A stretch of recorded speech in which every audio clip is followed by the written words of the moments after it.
Қайырлы күн баршаңызға, менің каналыма қош келдіңіздер. Бүгін сіздермен шагане тортын дайындайтын боламыз. Өте керемет, нәзік, дәмді, оңай жасалатын бұл тортты сіздер де жасап көріңіздер.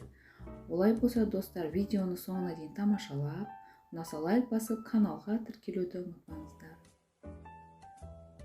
Барлық керек заттардың құрамын описание бөліміне жазып қалдырып кетемін.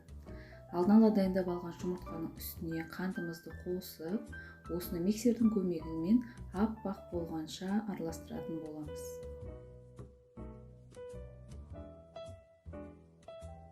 Жұмыртқа осылай ағарғаннан кейін қопсытқышпен ұнды қосып, осы ұнды 3 бөлікке бөліп, жұмыртқаға салып, осыны астынан үстіне қарай араластырып, басып алмай, толығымен ұнды енгізетін боламыз.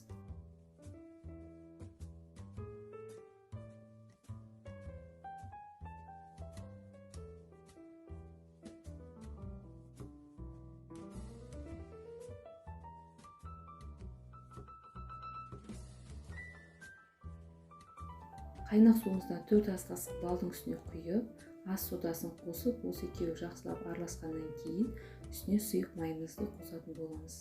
Сапасы жақсы табиғи балды қолданыңыздар, сол кезде сіздердің бисквитті корждарыңыз өте дәмді және хош иісті болып шығады. Дайындап алған балды осы бисквитті тестаның үстіне құйып, екеуін араластырамыз. Дайын болған массамызды диаметрі 20-22 см болатын формада екіге бөліп пісіретін боламыз.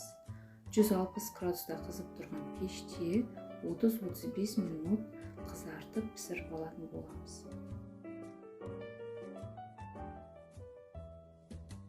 Бисквитті корждар осылай қызарып піседі, себебі оның құрамында бал және сода бар. Енді формасынан босатып жақсылап суытып алғаннан кейін осылай ортасынан екіге бөліп алатын боламын.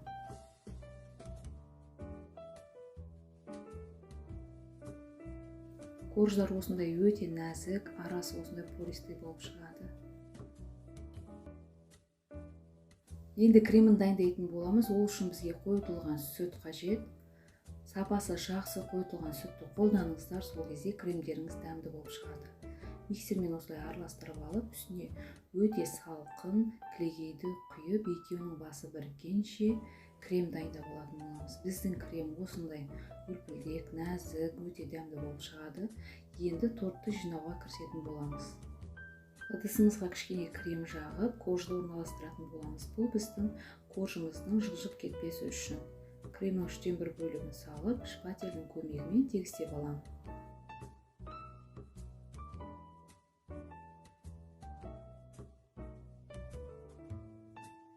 Арасына осылай грек жаңғағын бөліп қосатын боламын.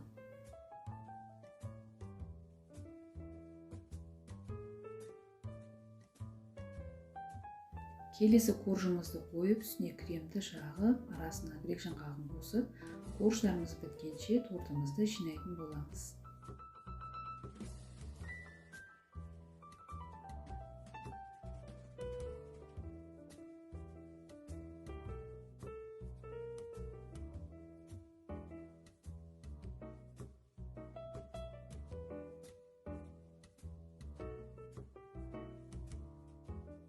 Соңғы коржымызды жауып, қалған кремімізді жағып, тортты түгелімен қаптайтын боламын.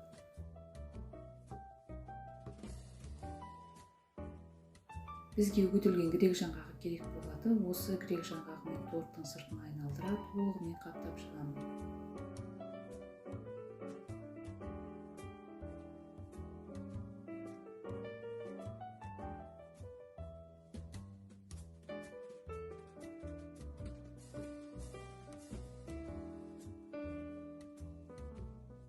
Дайын болған тортымызды 3 сағатқа қалдырамыз. Оның кремі толығымен сіңіп, корждарымыз жұмсарып, тортымыз өте нәзік болып шығады.